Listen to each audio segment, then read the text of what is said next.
Today we will be covering the conditions that we call sexual disorders.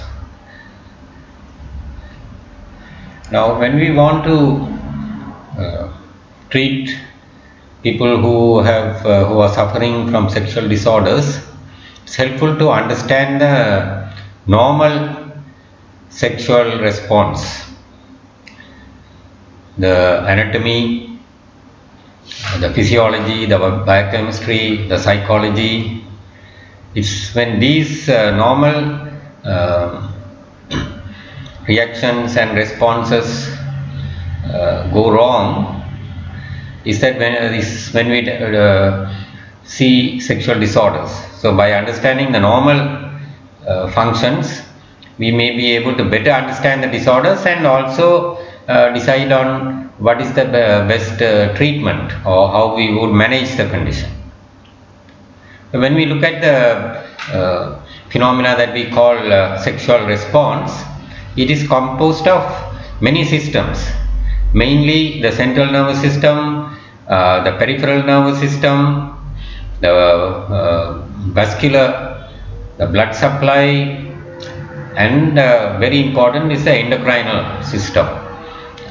All of these play a very important role, and by understanding how they relate to each other, how they influence each other, how they interact, the feedback, and how they function together will give us better understanding of the whole sexual response and also help us to diagnose what is wrong and decide on the treatment. So when we look at the whole response cycle, there is a cognitive component that involves the central nervous system, and that may be determined to a large extent by the attitudes people have. Some people have very negative attitudes towards sex because of their upbringing, society, family, their previous experiences. Some may have faced sexual abuse as children, what they see on films and so on. So attitudes can be determined by so many different factors, but that will influence how they perceive sex and how they react. And people may have various fears about sex, of what people have told them, particularly women may be told by their mothers or by elder people in the village about sex, and they may have some phobias, or they may develop extraordinary fears about what happens during sex, that it's painful or that is bad for them and so on. And then people have various expectations of sex. For example, males may have a very high expectations that they will have some pleasure and they will enjoy, or they may have some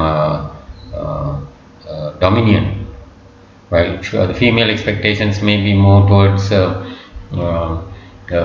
say for example pregnancy or childbirth or family life or the relationship. For females, usually the expectations about intimate relationship takes precedence. So these various factors can influence the cognition, which then influence the cognition usually takes in the outer part of the brain, the cerebral cortex. The deeper structures like the limbic system may determine the mood and the motivation and the drive and so on, and these may be influenced by various sensations that arise from visual, auditory, olfactory, very important in animals, but in humans also. So people use perfumes, and there are well known,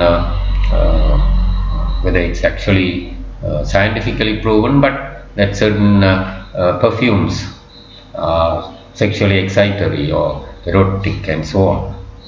This may include the limbic system, which then influences spinal centers that are involved in the peripheral stimulation, which may include tactile sensations coming from different parts of the body. Some parts are considered erotic, um, like the breasts and the ears and so on, but even the hands and the sexual organs are particularly very sensitive. So stimulation from there may stimulate peripheral arousal, which would include erection in the male, or vaginal lubrication in the female, and so on. And these may then feed back to increase the libido, the desire, when they become aware that there's an erection or stimulation in the vagina and so on. And this cycle continues till the peripheral arousal ends in orgasm. But that is not the end of the cycle. There may be a refractory period which may be more pronounced in males, while in females they may be able to have multiple orgasms. So this is not really the end of the cycle, but it helps us to understand, and we can find where the problem is. Where is it going wrong if you are having a sexual disorder, or where are they finding it difficult to, say for example, get an erection, or that their level of desire or libido is affected, and so on. So if you look at much more the biochemical, or the actually what is going on within the central nervous system, there are two important neurotransmitter systems that are involved in the sexual cycle. Of course, the other systems also influence this indirectly or by feedback and so on. So dopaminergic system is particularly involved in the pleasure. Again, the limbic lobes and areas in the center of the brain may be involved, and which in turn then causes arousal, which is there's a cognitive component, and then there is peripheral excitement of the genitals and so on, erection and lubrication and so on, and which finally ends in ejaculation for the male. Now, if there are drugs or various conditions that may increase the dopamine blocking effect, that may lead to impotence, where the person may not be able to have the pleasure or the arousal and ejaculation. Drugs that are used in psychiatry, for example. Now, the opposite happens with the serotonergic system, where it has a kind of an inhibitory effect. So, drugs that enhance serotonergic transmissions may again cause problems in arousal and ejaculation. So it's very important to take a proper drug history and find out what the person is on, if they are complaining of impotence or sexual dysfunction. The vascular system is very deeply involved, particularly in the local genital area. The male, it's particularly pronounced, where the cycle of the erotic seeing or other stimuli of the erotic zones can stimulate the parasympathetic system, which causes blood to pool into the corpora cavernosa. You get a full erection, and there is then this cycle of nitric oxide and the GTP cycle, which can be influenced by drugs like sildenafil, which can be used for erectile dysfunction. and this leads to the relaxation of smooth muscles and dilatation so that the blood can flow in, uh, causing the erection of the penis. But you have the same type of response in the female, but to much less extent. So the clitoris and area around the vaginal area also, you might get some increased blood flow. And as the stimulation, erotic stimulation continues, particularly in the genital area, there may be sympathetic involvement, which finally ends in the male emission of semen and ejaculation, which leads to the end of that cycle for the male. Then there may be a refractory period, while the female can continue sometimes to have to be still receptive and be able to experience multiple orgasms.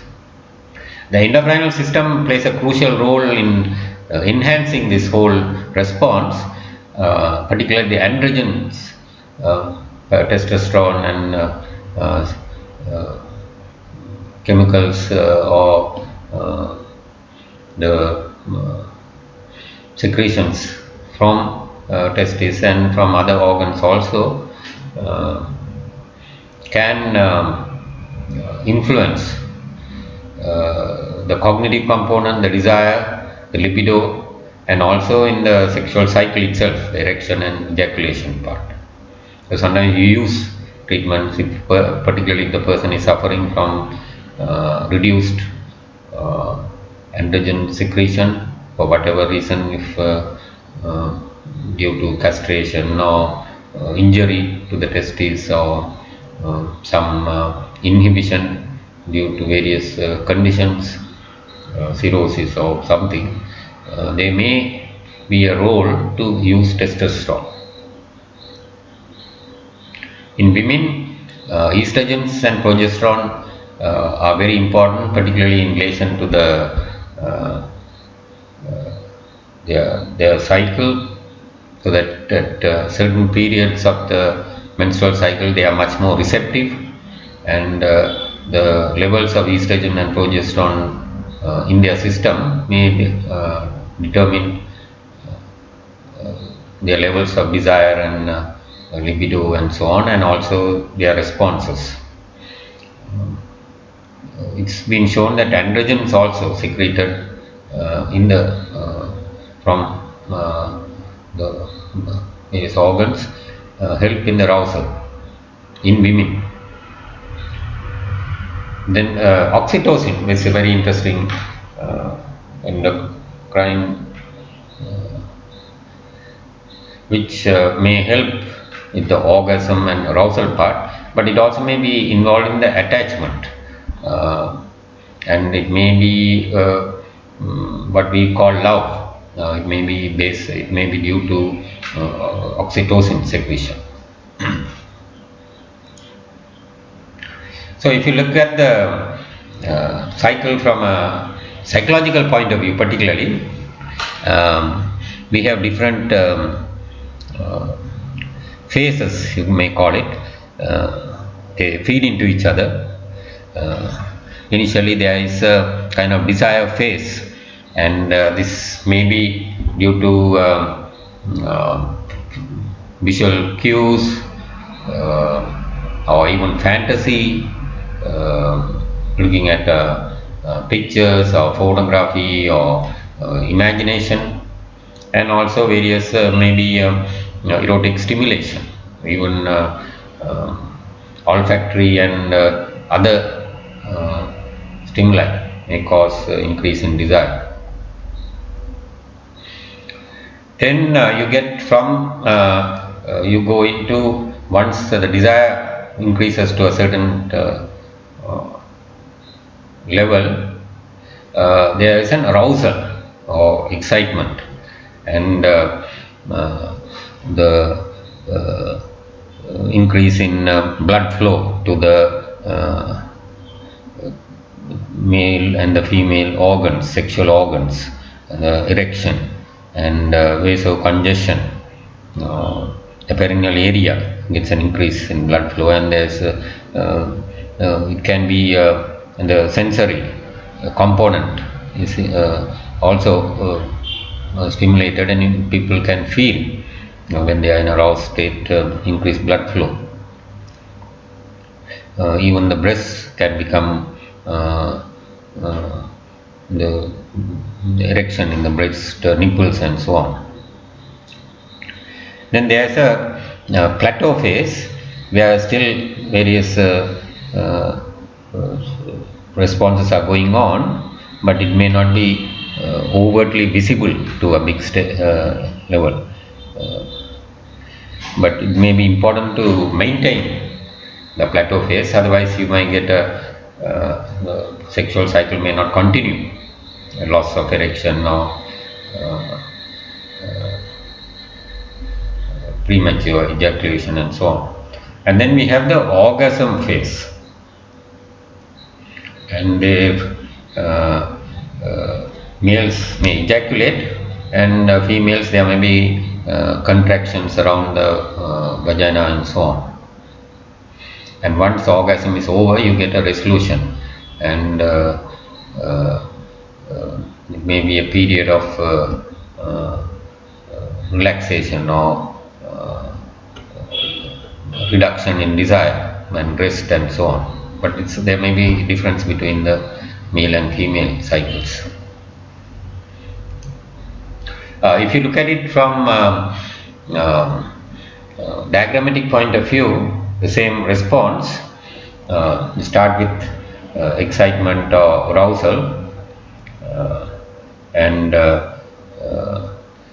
as the visible cues and desire and so on increase, the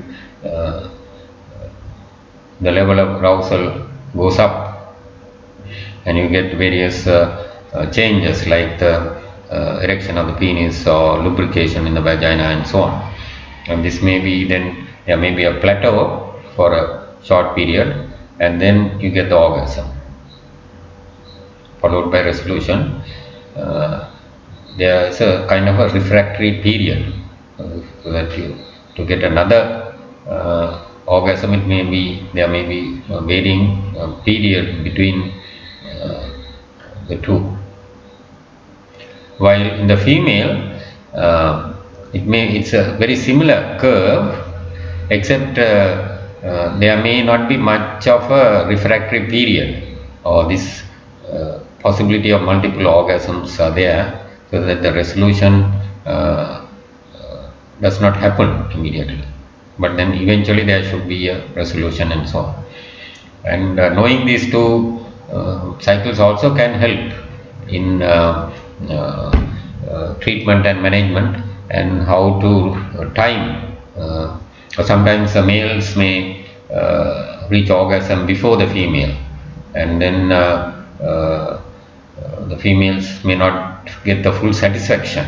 So it may be very important that the orgasm happens close to each other, so that both are able to get some satisfaction. So if you look at it a little more in detail, the first phase is the excitement phase, and the erection in the male and lubrication in the female and so on, increased in muscle tone, and also various the heart, breathing and so on, there's an increase. And there may be a risk also to some people who may have already cardiac disease or various other like respiratory disease and so on. They may not be able to perform, or they may not be able to tolerate this phase as a young person who is healthy.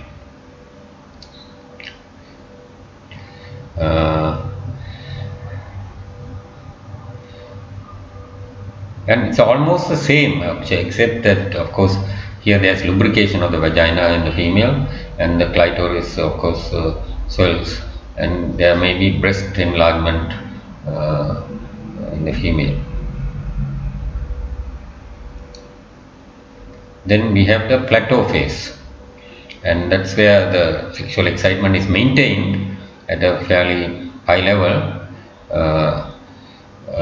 and all the reactions that we saw during the excitement phase continue. So vasoconstriction, muscle tension, and so on increase to a kind of a pitch, and then you might get a rapid increase in the heart rate and breathing.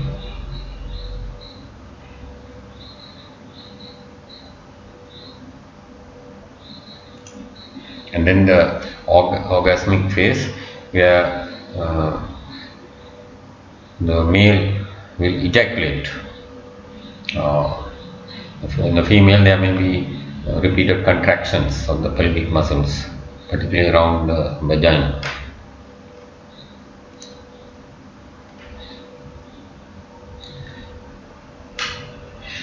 The resolution phase is phase where the body relaxes and the person may be able to feel a calming and a reduction in desire and so on. But this period may be different in males and females. The so-called refractory period may not be so pronounced in females, while in the males there is a time interval between one orgasm and the possibility of having another orgasm.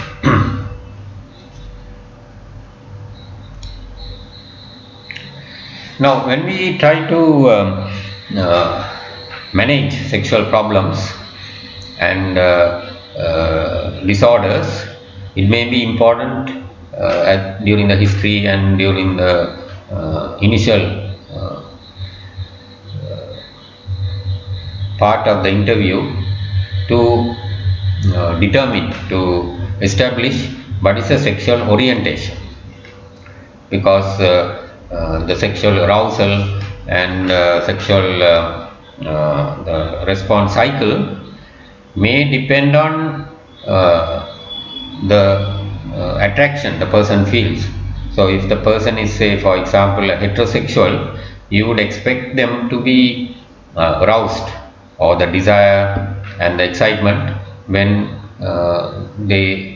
there's a person of the opposite sex, that is heterosexual, and that is usually what is found in what we call normal marriage. But some people, due to various reasons which we will not go into in detail, but due to genetic or due to childhood experiences and so on, may have a homosexual orientation, which is also a variant of the normal.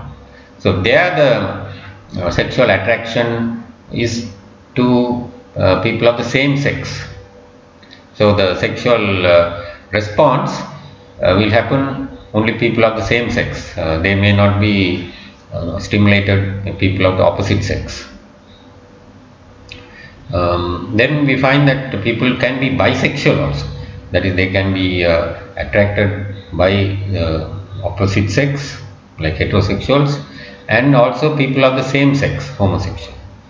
Or people may vary. At some time they may have partners, opposite sex partners, and sometimes, or in their life cycle, they may go through different phases, and they may then be attracted to people of the same sex during childhood also, and so on, and then become adults. They may then settle into a normal heterosexual marriage. So some of these complexities of sexual orientation, and particularly of the personality.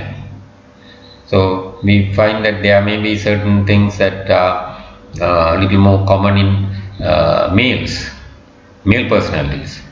For example, rough play or certain types of activities, outdoor activities like fighting or athletics of a certain nature and so on. While females traditionally, of course, this lot of this is social and it's learned in societies and in family as a child grows up. But females may be a little more nurturing, and they may then be interested in activities around the house or around certain types of occupations like sewing and so on. But these are all determined by actually upbringing, and it can change in response to the environment. So this and a person may have a combination of certain masculine qualities and certain feminine qualities. So sometimes we call them the androgynous, and the Hindu understanding is sometimes portrayed by this Ardhanarishwara, male and a female.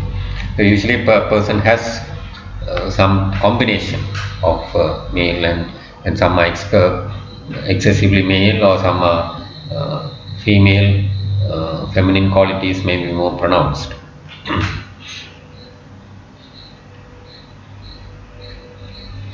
Now, what is abnormal?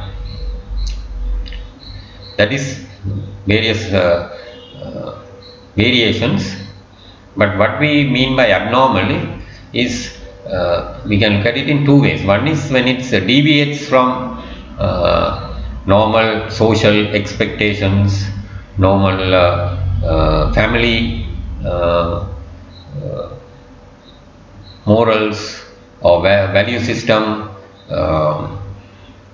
or it's not biologically what an organism is expected of in their behavior, but by normal sexual response and so on. And this may sometimes there may be legal implications in a society or in a country. There may be certain laws that only this type of behavior is allowed and this is not allowed and so on. And some people may be even arrested for certain types of behavior in some countries. So these are then deviations or change from, so there's kind of normal expected behavior pattern, and then there are deviations,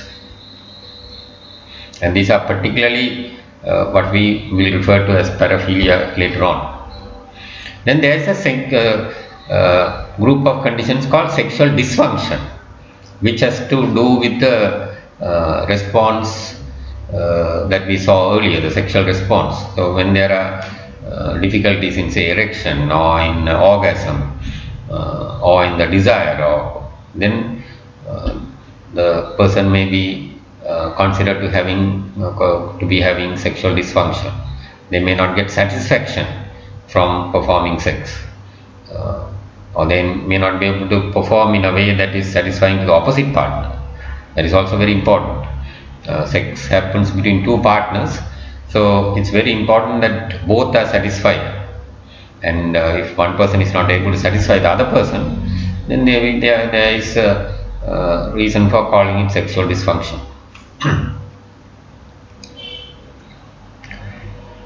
So if you look at it in a category or in a classification, you might say sexual dysfunctions and certain problems in identity, and also the paraphilias. I will come into this as we go along. Now the common sexual dysfunctions which cause some kind of impairment of normal pattern. So this may be lifelong, or it may be acquired or of recent origin, or of a certain for the last few years. It may be global, that is the dysfunction may be there all the time under whatever conditions, or it may be situational. For example, if they perform sexual function in an environment where they may be distracted, or they may be somebody may come and disturb them, performance may not be the same as when they are in a safe place and maybe in a room that is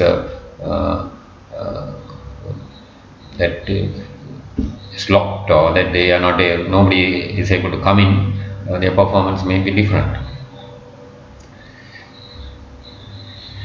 Now, looking at the common sexual dysfunctions, of course, there are differences between the male and female, but both can suffer from loss of libido.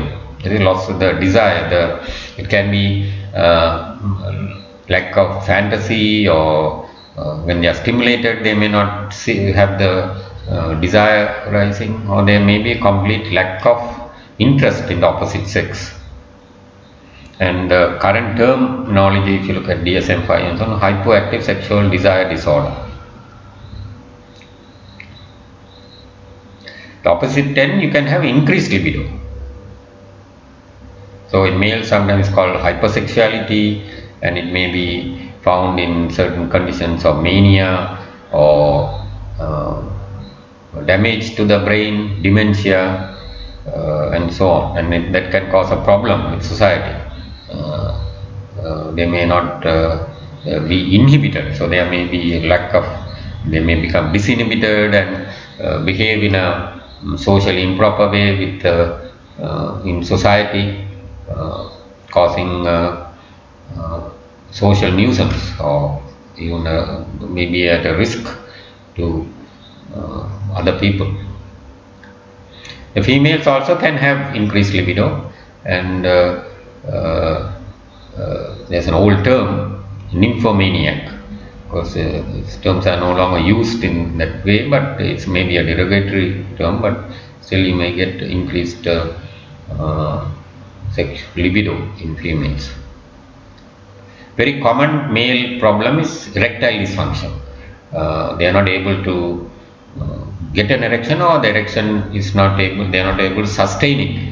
Sometimes not enough to say for penetration, or they are not able to even penetrate. They may not be of sufficient strength. Females may suffer from vaginismus, where the vagina goes into some kind of contraction, or it doesn't dilate or doesn't lubricate enough to allow the penetration. Another common problem in males, particularly males who are inexperienced or when very young, they may have premature ejaculation. So the ejaculation comes very quickly before sometimes even they are able to penetrate, and they are not able to satisfy the opposite partner, and their own satisfaction also may be impaired, and this may lead to a vicious cycle where they may feel that they are not able to maintain an erection for long enough. They ejaculate too quickly, and so on, and part of the treatment may be to get them to relax and to be able to maintain for some time before they ejaculate. Females may suffer from dyspareunia, particularly due to endometriosis or disease of the pelvic area. They may have pain on intercourse, and it may block the orgasm, and they may not enjoy sex. They may find it very painful, and they may actually reject sexual advances. Males also suffer from performance anxiety, whether they are actually satisfying the partner, or their erection is sufficient, or they are ejaculating too quickly. Various expectations and performance that they study about, or they read, or others tell them about, and they may become very anxious, and that anxiety itself can then reduce the performance by reducing the erection or interfering with the ejaculation, and that may be a vicious cycle which increases anxiety further. Females may suffer from orgasmic dysfunction, that is, they may not be able to have an orgasm, or their orgasm may not be satisfied fully, or it may take a long time for them to have an orgasm, so that the two, the male and the female orgasm may not coincide. And females also have a condition called phobia, sexual phobia, which sometimes is called frigidity or pyro. That's a kind of a sexual aversion, particularly to touch and also sexual activity. They may have a negative attitude to sex, particularly if they have had bad experiences, childhood sexual abuse, or social and family values that look at sex as dirty or painful or immoral, or this kind of attitudes may cause this kind of reaction, which in Tamil is called paipu.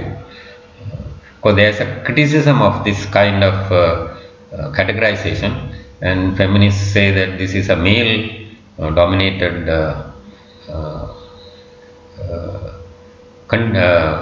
picture, clinical description, and people, they may say that the males are trying to complain about females who don't respond to them in the proper way, and so on. So this is a valid criticism, critique.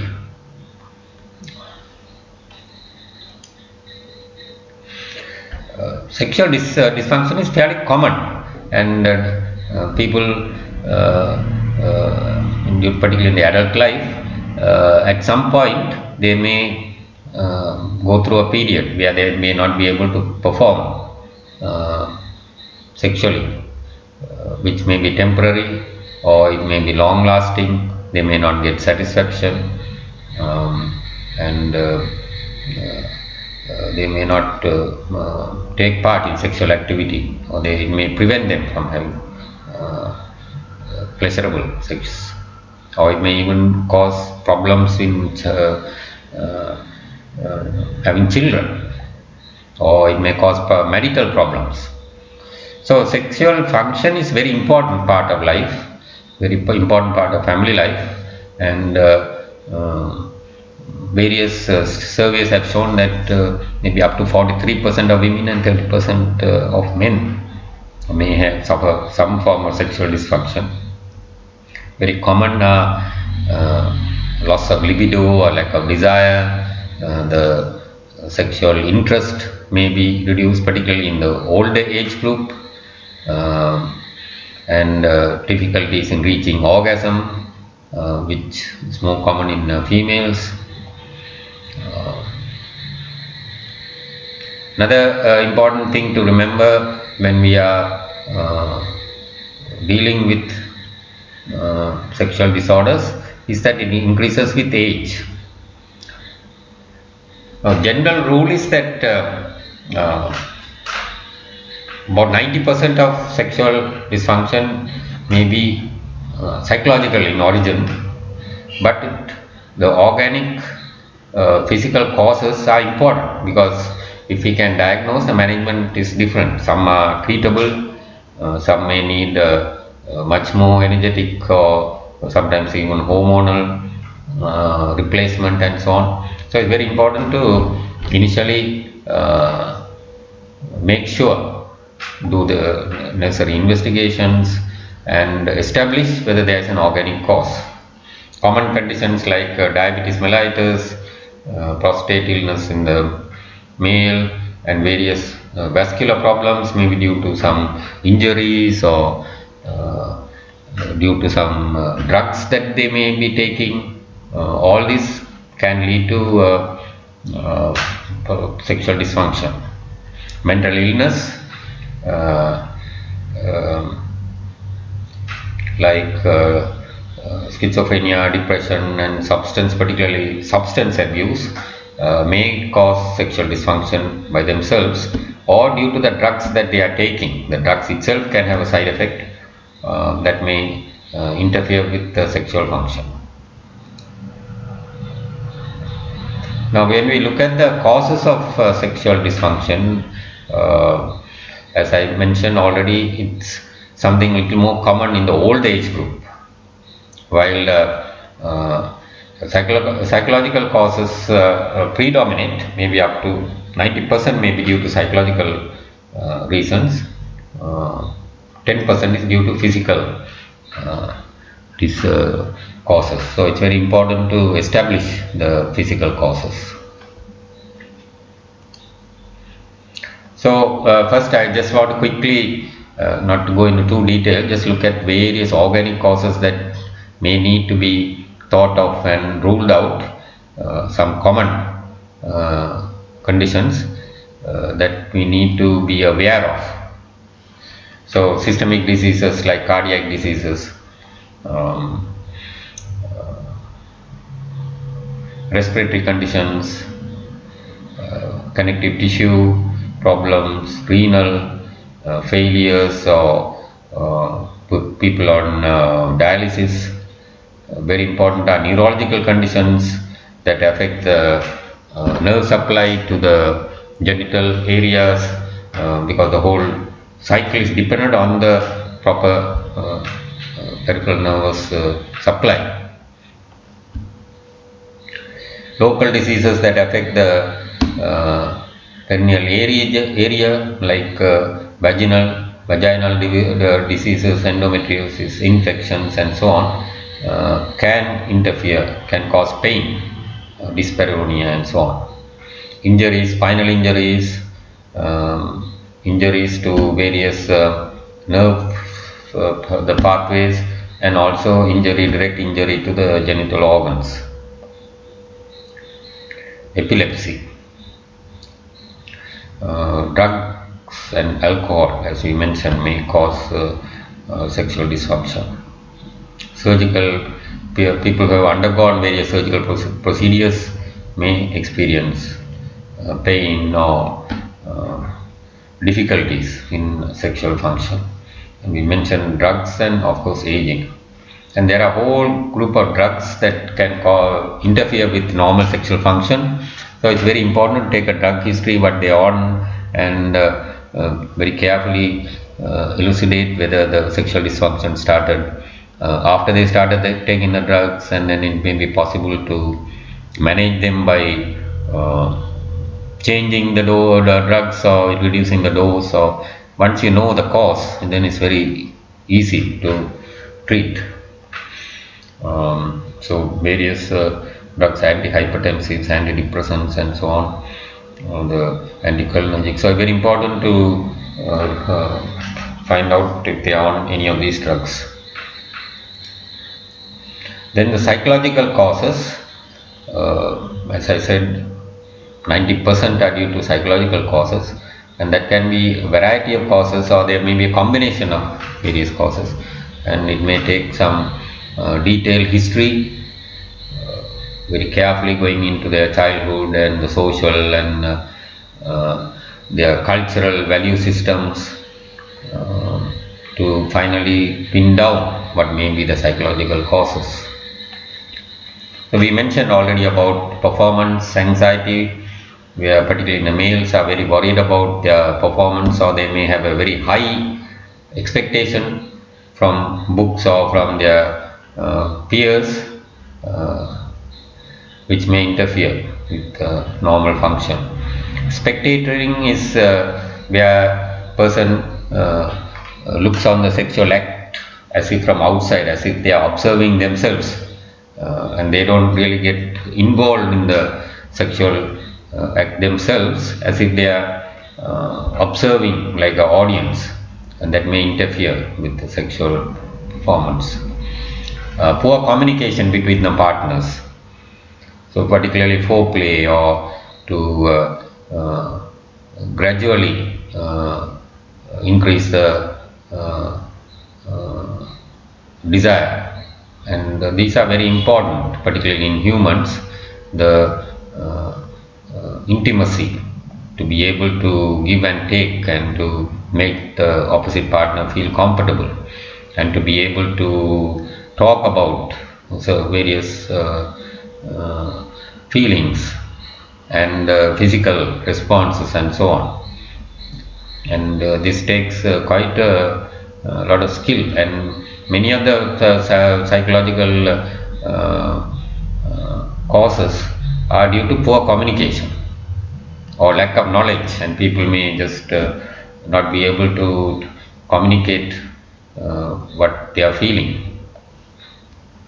Some people may have poor fantasy, and they may not be able to develop the desire, or they may not be able to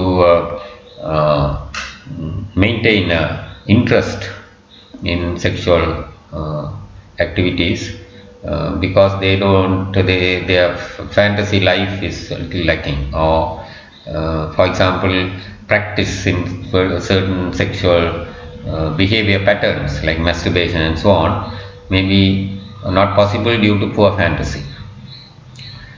People who are distracted by other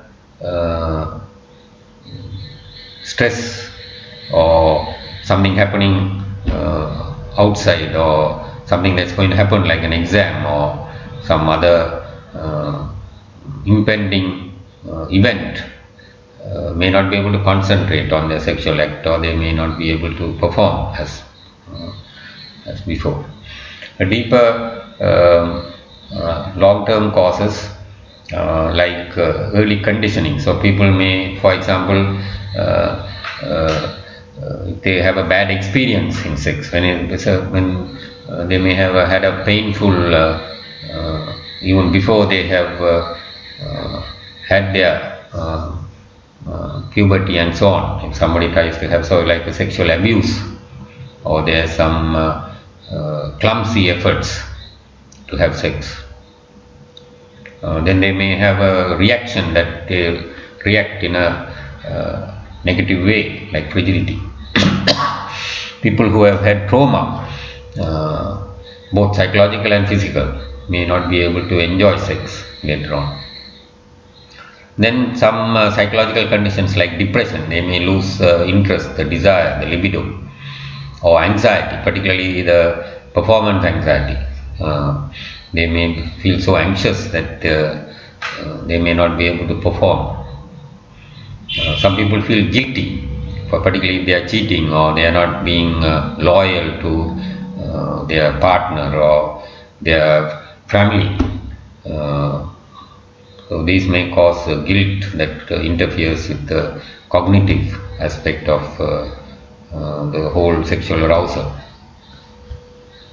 Some people fear intimacy or being too close to.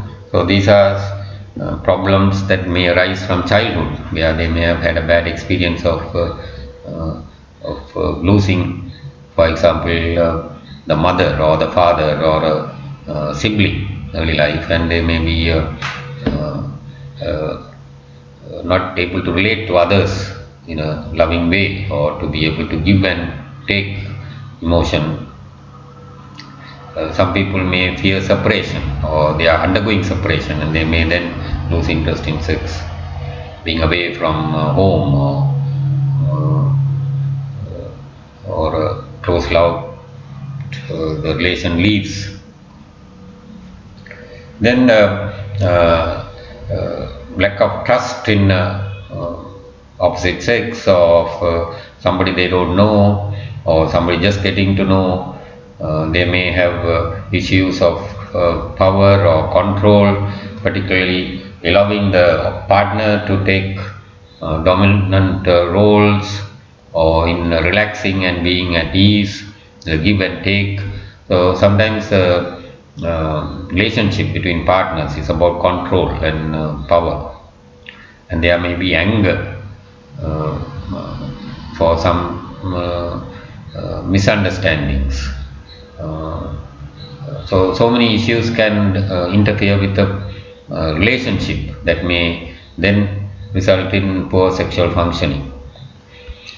We have already mentioned about attitudes and values in society and so on, and religious beliefs that may say that sex is wrong or bad, or particularly during the Victorian era in the Western countries, sex was seen as something that was very sinful, or dirty, and so people used to think that they have to have sex in a hidden play, and they should not be seen, or they are doing something wrong.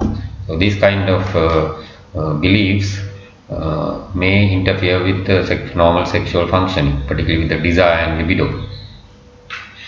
And then there may be a lot of myths about sex, that say for example losing semen, or that females may develop fear that sex is going to be painful, or that they are going to become dominated, or so these kind of myths may be either their friends or in society or their families. They may spread this kind of myths, and they may then influence the sexual, the cognitive part of the sexual cycle that we mentioned earlier, which then influences the sexual function itself. And personality is also very important. The neurotic personalities or inadequate personalities may not feel the confidence, and they may not feel bold enough to have a relationship with a partner, or to go forward, and this may interfere with normal sexual function. And of course the ignorance about sexual knowledge, so it's very important in managing sexual disorders, is first to educate about anatomy and physiology, and to dispel any myths that people may have.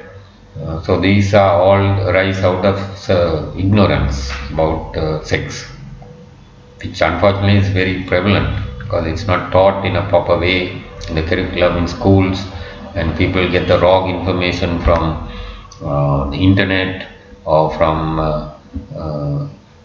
books or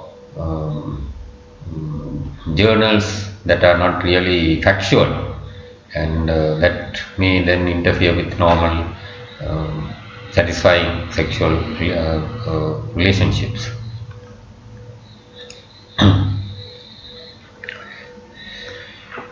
So when we look at the sexual dysfunctions, which already we have mentioned, some are very common, and may need certain treatment and management strategies that it's worth knowing about. Of course, there are other variations, and we may need to know, particularly if you are involved in treating sexual disorders. But as a general physician, there are certain conditions that are common, and so it's better to have an idea about these. And sometimes a general physician or a GP can manage many of these conditions. It may be just reassurance or proper education, or some advice about technique. That is all that is needed.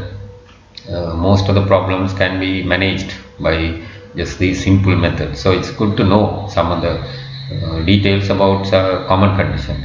So one is hypoactive sexual desire, and unfortunately this is common more in females who may have low fantasy love, lack the desire and drive that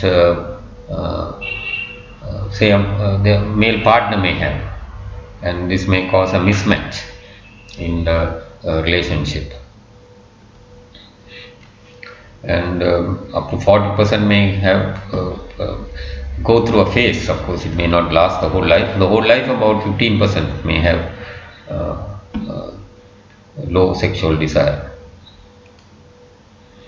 Then in males, erectile dysfunction is common, and particularly as they get older, very important to rule out any organic causes atherosclerosis, hypertension, hepatic or renal failures, endocrinal causes, diabetes, hyperprolactinemia, low testosterone, various neurological conditions, and very important is the drugs, the antipsychotics and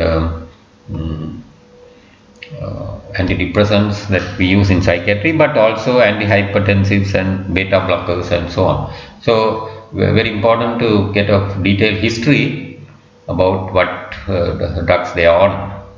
Then you look at the psychological reasons like depression and anxiety or substance abuse,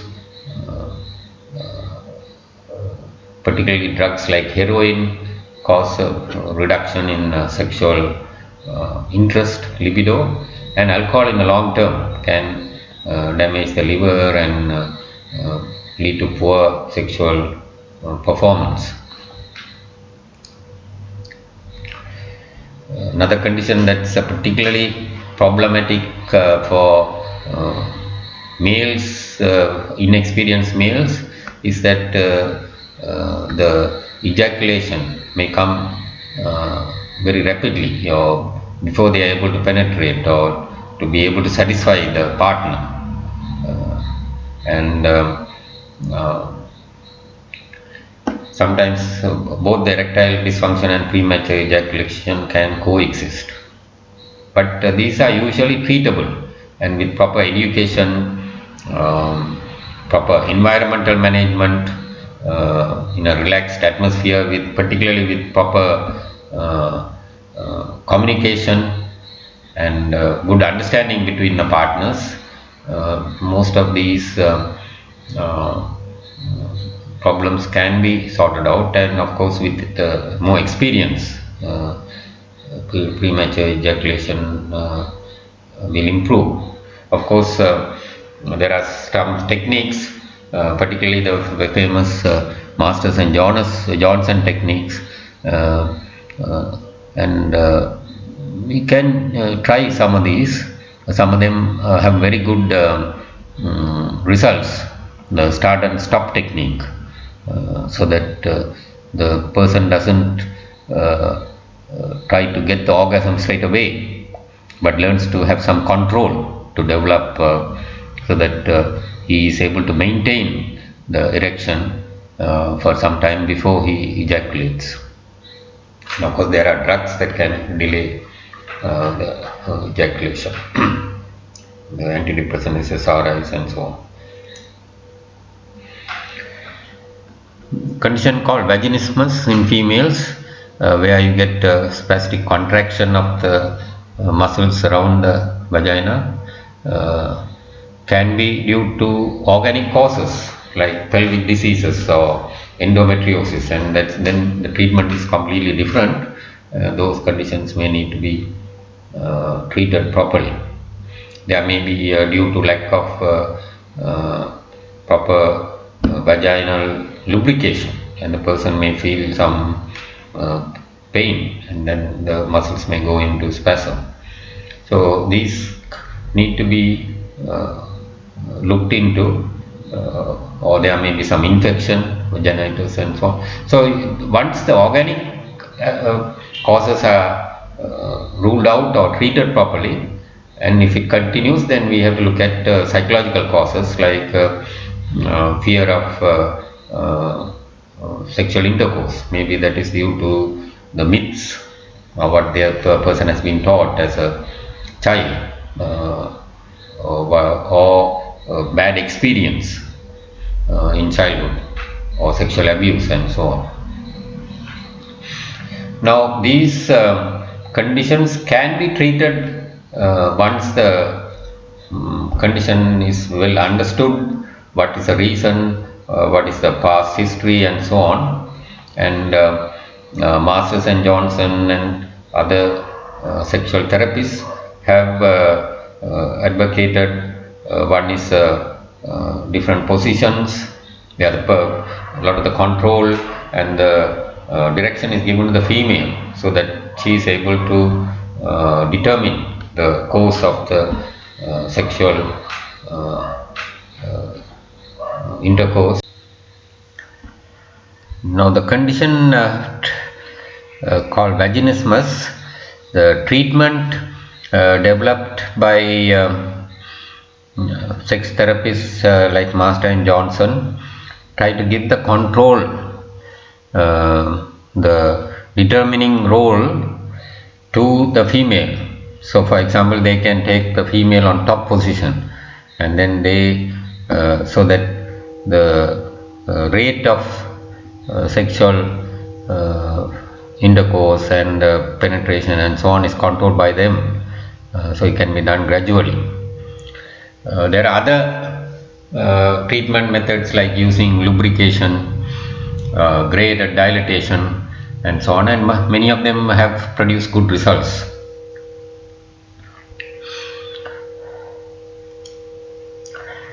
Now looking at some general principles for managing sexual dysfunctions.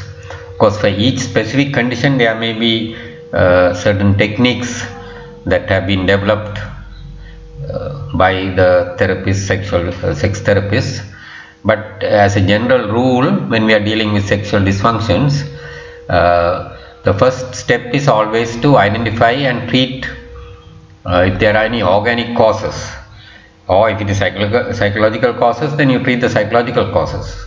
But the first step is the proper history and investigations to make a correct diagnosis. And very important is to be able to treat the causes that can be addressed, like infections or low endocrinal function and so on. Second step in the management is proper education, and this is proper health education in relation to reproductive health, so the anatomy, and this can be done with diagrams and to make it very easy to understand, the physiology, and also the relationship to different menstrual cycle, the function of various other factors like the psychological. All this can be taught to even ordinary people, even at a high school level. This kind of education should be done in a proper way so that people have the right education. Lot of reasons for sexual dysfunction is ignorance, poor knowledge, or sexual myths that people learn from the wrong sources like the internet or pornography material, or from peers who pass on wrong information, or even from society, and they may develop fears about sex, or that sex is dirty, or certain types of performance is to be expected and so on. Then comes the relationship. So always sexual dysfunction should be understood in terms of the partners who are involved. So it's a relationship between two people, and they should be able to understand each other, to be able to intimate, to give and take love and so on, and this may need a certain amount of communication skills to be able to talk to the partner, and to respect, and to not force, or not to feel dominated. So there are many aspects to developing the relationship. Then there are different types of therapeutic techniques that are used, but again some general principles that have been developed particularly by Master and Johnson, who are well known, and they usually start with banning intercourse initially, and teach couple to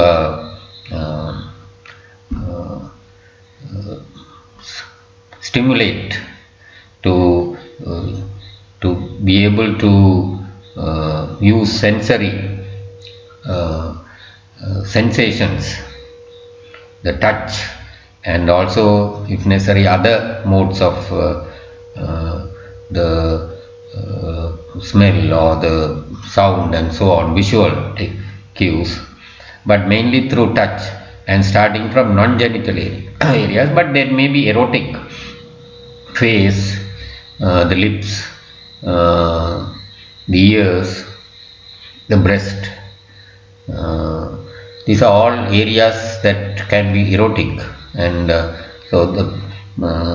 they are taught or they go through some exercises or homework of stimulating each other by focusing on these areas.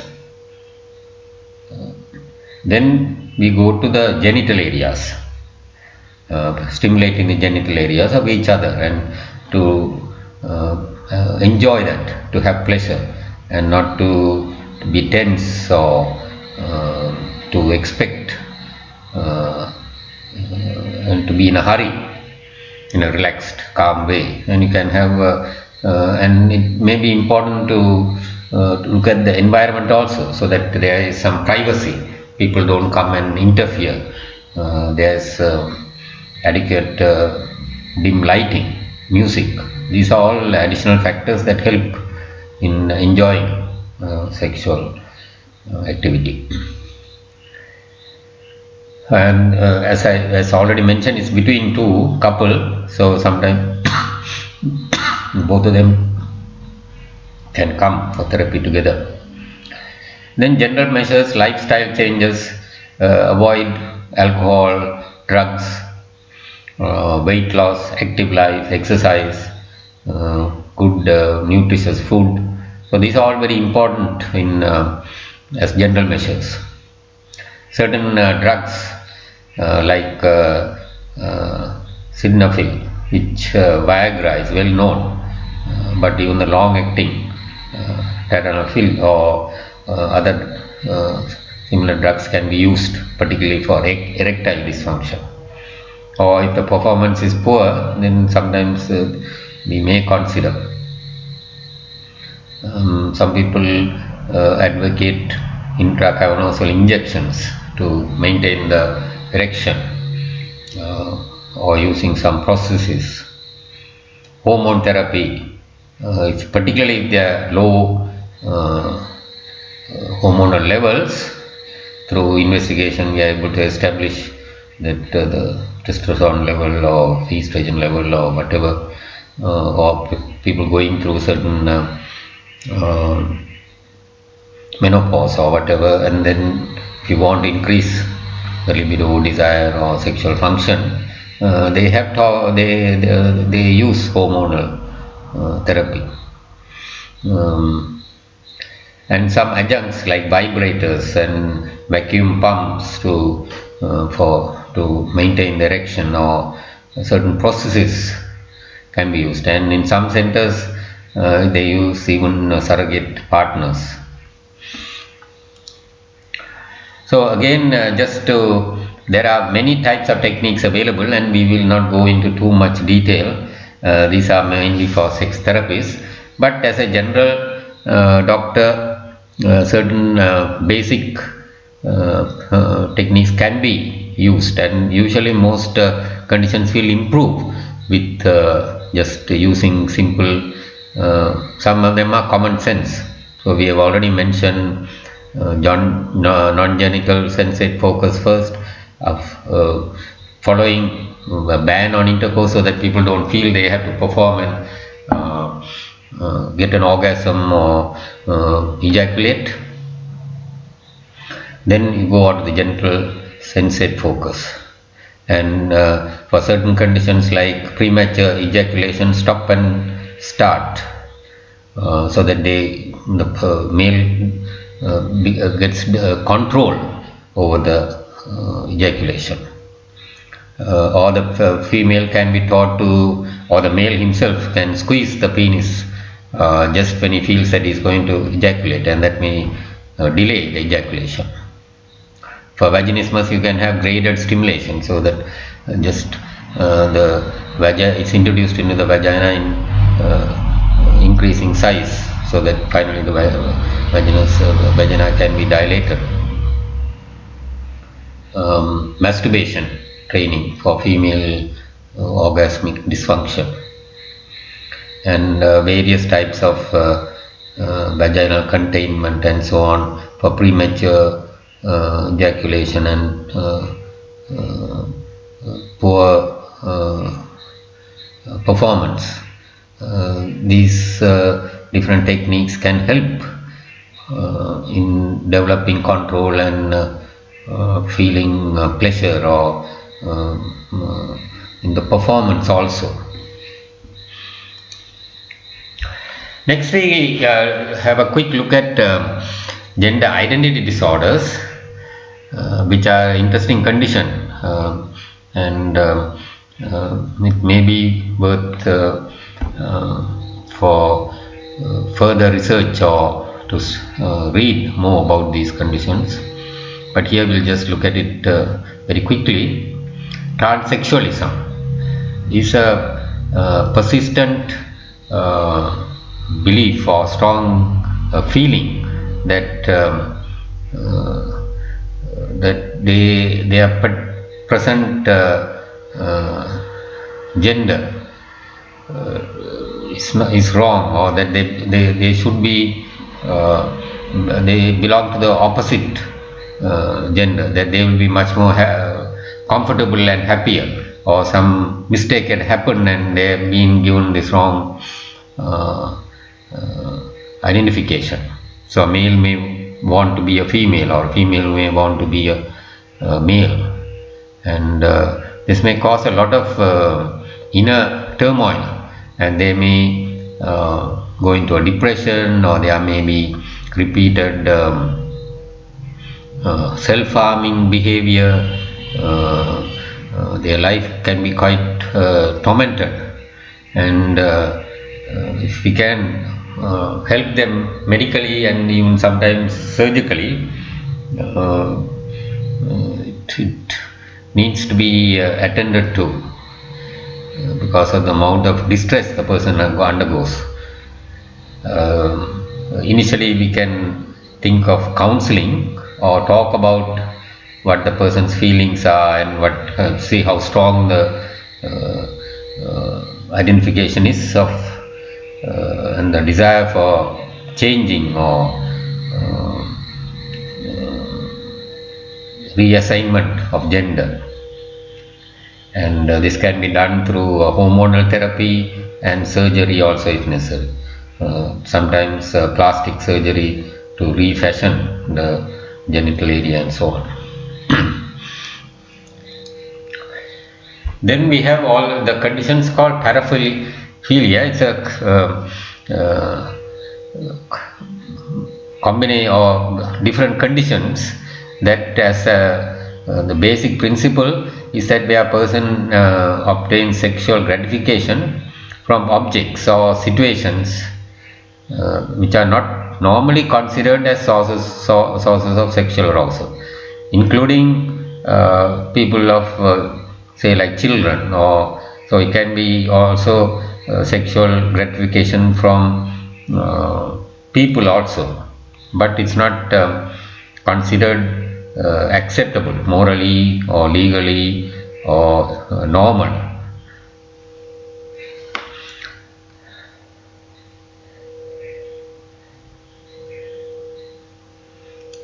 So when we look at some of these conditions specifically, one is where people derive pleasure from sexual activity with children, called pedophilia. So this can be risk to the child, it's illegal, and the person can be arrested and sentenced. Exhibitionism, where a person obtains sexual satisfaction by exposing, particularly in males, by exposing their genitals to the opposite sex, or if they are homosexually oriented, they may expose them to the same sex. Voyeurism is watching people when they are bathing or they are changing clothes or people having sex. So they may hide and look through holes or windows or without being noticed. They spectate others. Freudism is a need to touch and rub against a person who doesn't consent to it. So it happens very often. Our situation in buses or in crowds, person may get gratification by just rubbing or touching, particularly in sexual areas. Fetishism is getting sexual arousal from inanimate objects, but may be linked to the opposite sex in some ways, like the underwear of women, or some people seem to get arousal from certain types of objects like leather or rubber. Sexual sadism is where a person derives excitement when they make or observe somebody suffering, like causing pain or torture, or even psychological, like being very cruel in that sense of criticizing and so on, humiliating. Sexual masochism is when they experience, when they are beaten or when they feel pain or when they are humiliated by some other person, they seem to get some sexual satisfaction also. Another interesting condition is transvesticism, and fetishistic transvesticism refers to being or deriving sexual pleasure or arousal from using clothes of the opposite sex, wearing them even in public. And other conditions are like bestiality, where they have sex with animals, or necrophilia, where they have some sexual arousal from dead bodies. So these are all extreme, socially and morally sanctioned against. Finally, there are some conditions that seem to be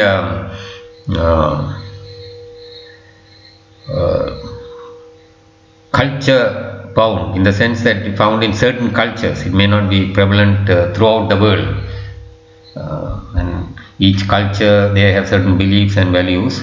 So one condition that is common in our part of the world, South India and Sri Lanka, is something called Dutt syndrome, or Tat, the essence of.